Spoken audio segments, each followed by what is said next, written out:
26 de enero de 2026, 11:34 de la mañana. Air Force One debía despegar rumbo a Cleveland. El presidente iba a dar un discurso en una fábrica. La prensa ya estaba a bordo del avión charter. Y entonces, 23 minutos antes del despegue, cancelaron todo, sin explicación, sin comunicado oficial. La caravana presidencial regresó a la Casa Blanca como si nada hubiera pasado, y a las 12:17 apareció una sola línea en el sitio web.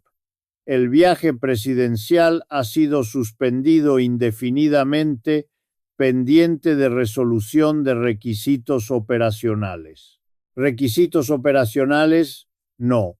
Esto no es un problema de mantenimiento, no es un tema de seguridad. Esto es una crisis constitucional manifestándose de la forma más visible posible. El presidente de Estados Unidos no puede viajar porque las Fuerzas Armadas están cuestionando si realmente tiene autoridad para ordenar ese vuelo. Y lo que pasó ese mismo día en Washington revela algo más profundo, algo que nadie te va a contar en los medios corporativos, porque mientras Air Force One quedaba en tierra a solo unas millas de distancia, un juez federal ordenaba paralizar la construcción del salón de baile de $400 millones que Trump estaba edificando sobre las ruinas del ala este de la Casa Blanca. Dos crisis. El mismo día, el mismo mensaje, el poder presidencial colapsando en tiempo real. El tipo de información que no llega a los titulares porque revela demasiado.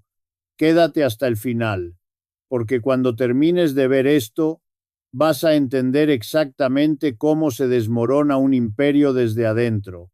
Empecemos por el principio, por la mañana del 26 de enero, porque lo que pasó con Air Force One no fue un cambio de agenda, fue un motín institucional silencioso. A las 7:30 de la mañana, la oficina militar de la Casa Blanca envió la autorización estándar de misión al ala 89 de transporte aéreo en Andrews, vuelo presidencial a Cleveland. Rutina, como cientos de veces antes. Pero a las 8:15, la respuesta del ala fue diferente. Solicitaron clarificación sobre si la misión está aprobada por el comandante en jefe bajo el estatus constitucional actual. ¿Entiende esto?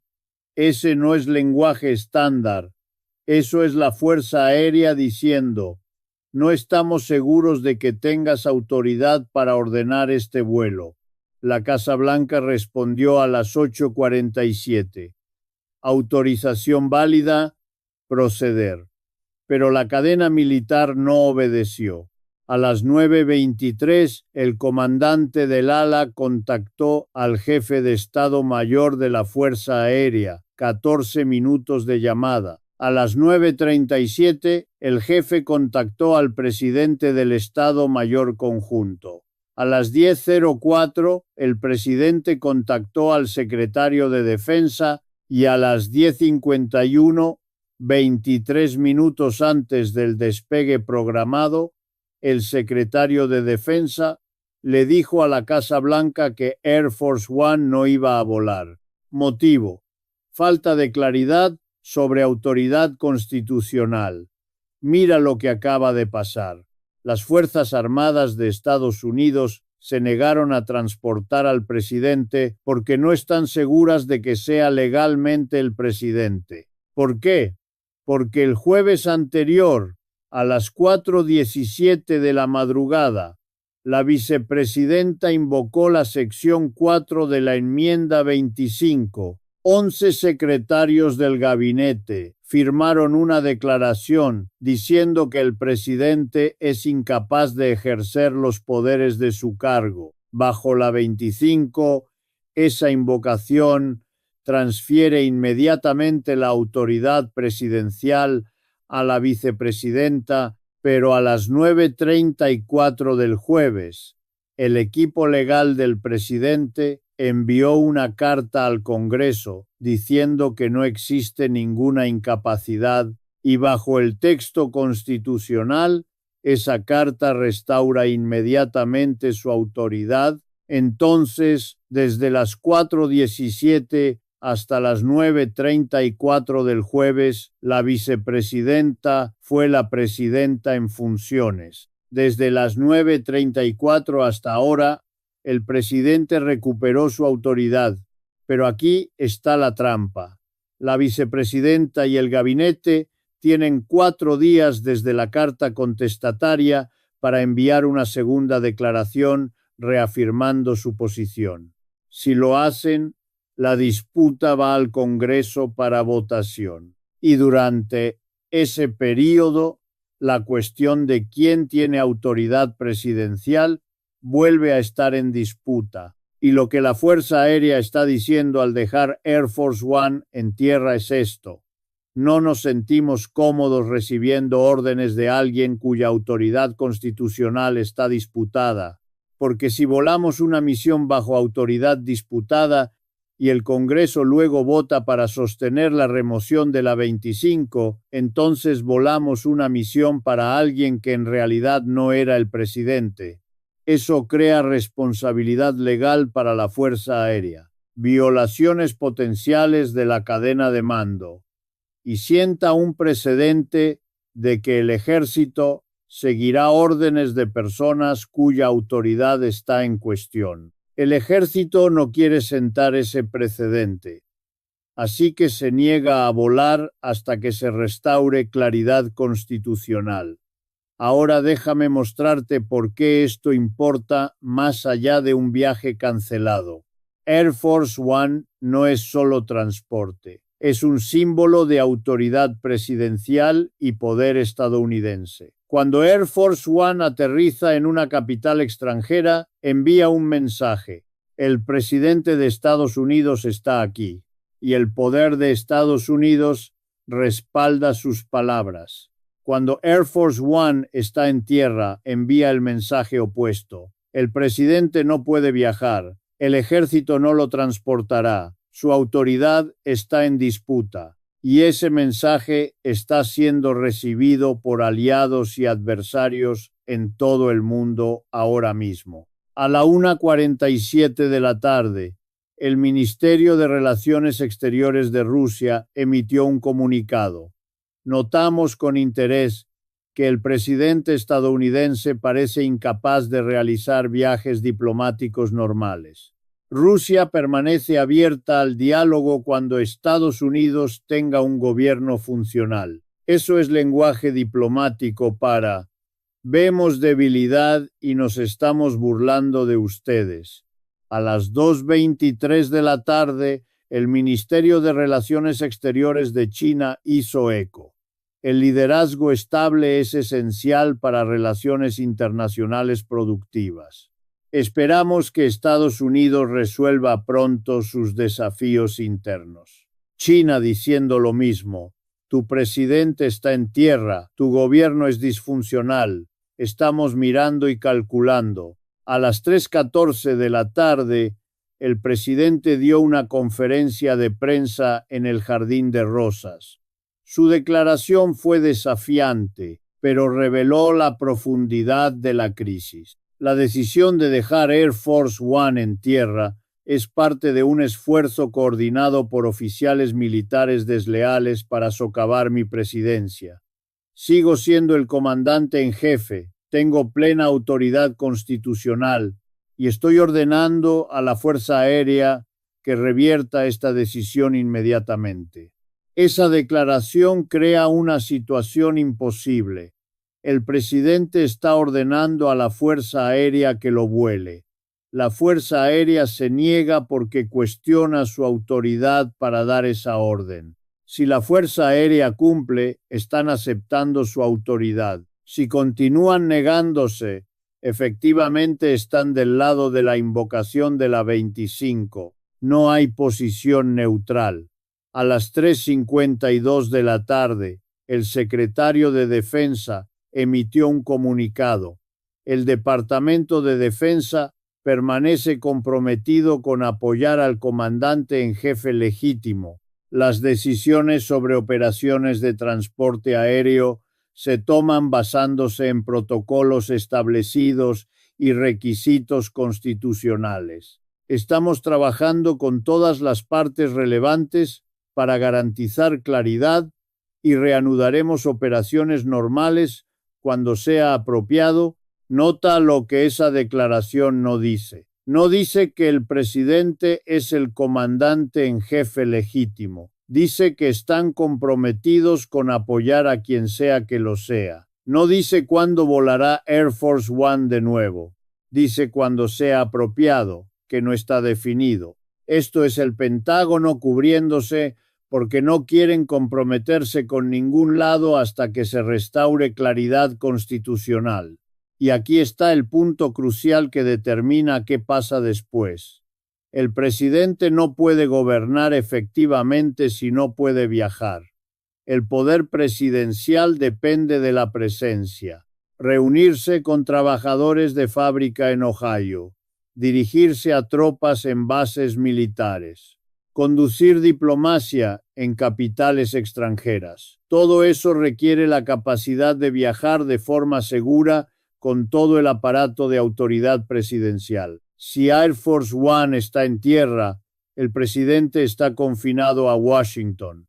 Puede dar conferencias de prensa, puede emitir declaraciones, pero no puede proyectar poder de la forma en que los presidentes necesitan proyectar poder, y si no puede proyectar poder, su autoridad se erosiona. Ahora escucha el escenario que múltiples fuentes me dicen que se está discutiendo dentro del Pentágono.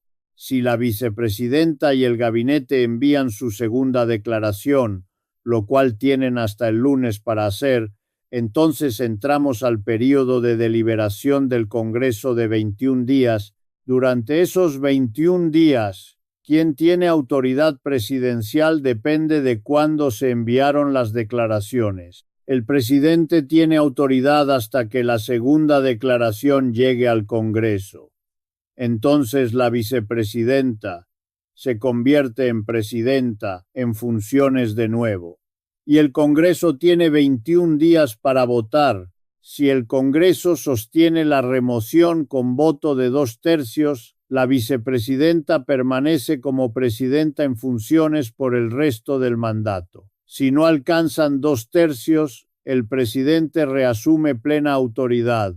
Pero durante esos 21 días, la autoridad podría transferirse de un lado a otro múltiples veces, dependiendo del momento de las declaraciones, y el ejército no puede operar bajo esas condiciones. No pueden tener Air Force One volando un día bajo autoridad presidencial y negándose al día siguiente, porque una nueva declaración transfirió poder a la vicepresidenta.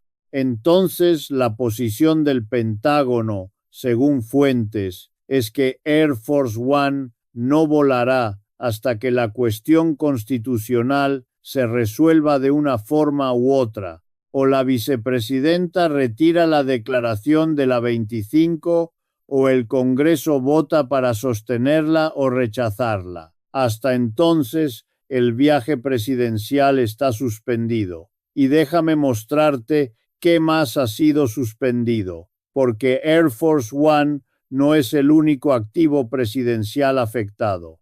A las 4:37 de la tarde, NBC News reportó que Marine One, el helicóptero presidencial, también ha sido dejado en tierra. La infantería de Marina opera Marine One y aparentemente ha adoptado la misma posición que la Fuerza Aérea. No vuelos hasta claridad constitucional. A las 5:14 de la tarde, CNN reportó que el servicio secreto ha implementado lo que están llamando protocolos de movimiento restringido para el presidente. Puede viajar en caravana dentro del área de Washington, D.C., pero cualquier viaje más allá de la vecindad inmediata requiere autorización adicional que no ha sido definida.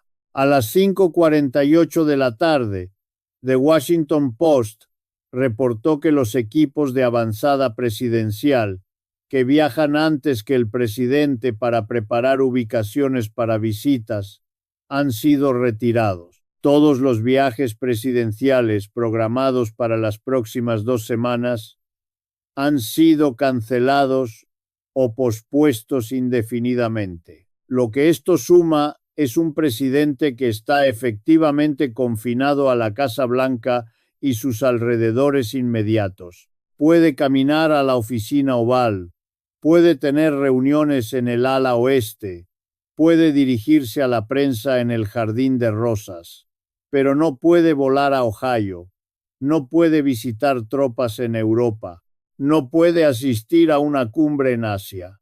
Su movilidad y por lo tanto su capacidad de ejercer poder presidencial en el sentido tradicional ha sido severamente restringida.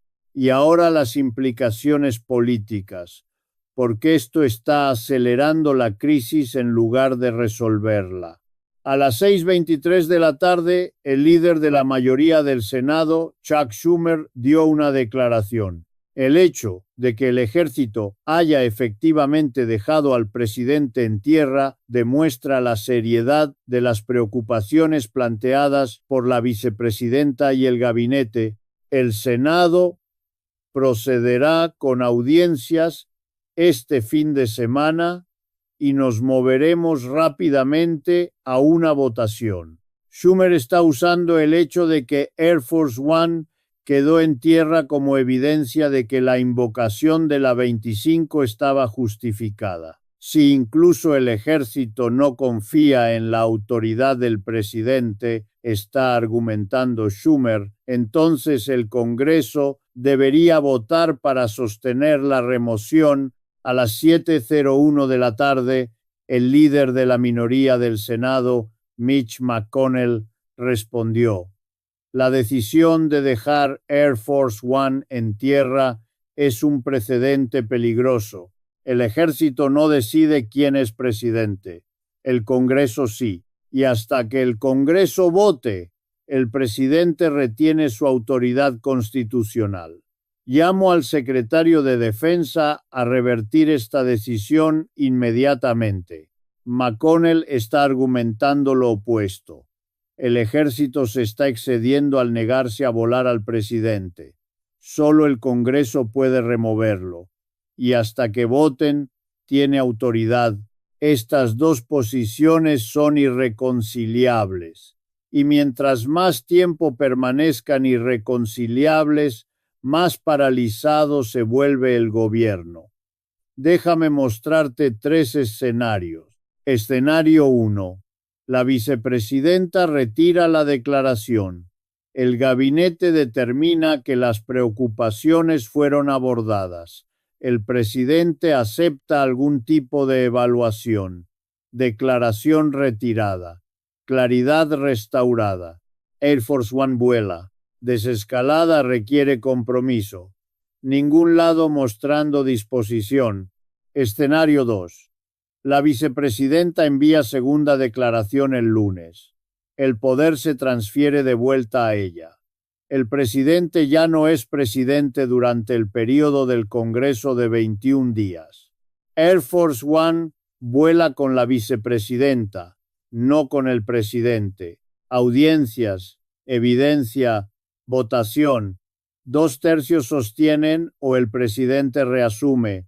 Tiene proceso. Sigue la Constitución, pero 21 días de incertidumbre. Escenario 3. Estancamiento. El presidente se niega a aceptar límites. Ordena el vuelo. La Fuerza Aérea se niega. Despide al secretario de Defensa. Nombra secretario en funciones. El jefe de la Fuerza Aérea se niega de todos modos. El presidente sigue despidiendo hasta encontrar cumplimiento. Eventualmente se quedan sin oficiales dispuestos a arriesgarse a corte marcial. Órdenes que nadie ejecuta. No solo un avión en tierra. Colapso de la cadena de mando. Ahora, mientras esto pasaba en el cielo, algo igualmente devastador estaba pasando en el suelo. porque ese mismo 26 de enero, a las 8 de la mañana, toda la construcción del salón de baile de $400 millones de Trump fue obligada a detenerse de manera inmediata e indefinida, y lo que lo mató no fue una encuesta ni un debate. Fue un golpe quirúrgico desde el Poder Judicial. Un juez federal, designado nada menos que en la era Reagan, emitió una orden cautelar de 40 páginas que no solo paraliza la obra, sino que acusa a la administración de engaño deliberado y negligencia fiscal grotesca. Déjame explicarte cómo llegamos aquí. A finales de 2025, recién instalado tras su inauguración, Trump anunció la renovación más ambiciosa y destructiva en la historia moderna de la Casa Blanca. Argumentó que el salón tradicional era demasiado pequeño, demasiado feo, vergonzoso para recibir líderes mundiales. Según un memo filtrado, llegó a llamar tercermundistas a las instalaciones existentes. Su solución era el Gran Salón de Baile, una extensión propuesta de 90.000 pies cuadrados que competiría con los palacios europeos. Detalles de pan de oro, techos de 30 pies, un balcón de Victoria mirando al Departamento del Tesoro. El precio, $400 millones, pero él tenía el guión perfecto para venderlo. Prometió que los contribuyentes no pagarían ni un centavo. Juró que una coalición de patriotas privados, multimillonarios, ya había comprometido el monto completo. Lo vendió como un regalo para la nación. El problema es que el costo no era solo financiero, era histórico, porque para construir esa monstruosidad necesitaba demoler el ala existente, destruir el teatro familiar, desmantelar oficinas de la primera dama, excavar jardines históricos. Y cuando preservacionistas gritaron y demandaron, Trump los arrolló, literalmente. El Departamento de Justicia encontró una rendija legal. Argumentó que el proyecto era seguridad nacional, que el nuevo complejo incluiría un búnker subterráneo ultraseguro para reemplazar el viejo PEOC. El juez federal que supervisaba el desafío inicial se mostró escéptico, pero enfrentado a la Carta de Seguridad Nacional, permitió la demolición bajo condiciones estrictas. El trato era simple: puedes cavar el agujero, pero no puedes verter una sola gota de concreto hasta que el dinero esté en el banco y el diseño esté aprobado. Trump apostó. Tiró abajo el ala primero. Asumió que el dinero y los permisos llegarían después. Asumió que podría intimidar a donantes y reguladores. Se equivocó, porque esta mañana el juez regresó al estrado y, según todos en la sala, estaba furioso. El núcleo del fallo es brutal. En una presentación sellada el viernes por la noche, la administración admitió que el financiamiento privado del salón de baile está desaparecido. La promesa de 400 millones se basaba en compromisos no vinculantes de grandes donantes, gestores de hedge funds, magnates inmobiliarios, dueños de casinos, los sospechosos habituales. ¿Recuerdas lo que pasó esta semana? El colapso japonés, las llamadas de margen, las pérdidas en cartera, el caos financiero, el golpe a la marca en Davos, la presión legal en Nueva York. Esos donantes están sangrando. Y cuando el Departamento del Tesoro pidió el efectivo real el viernes, los donantes se evaporaron como si nunca hubieran existido. Uno de ellos, un magnate de casinos de Las Vegas que había prometido 50 millones, retiró formalmente su compromiso el sábado por la noche. Citó volatilidad de mercado y deber fiduciario con accionistas.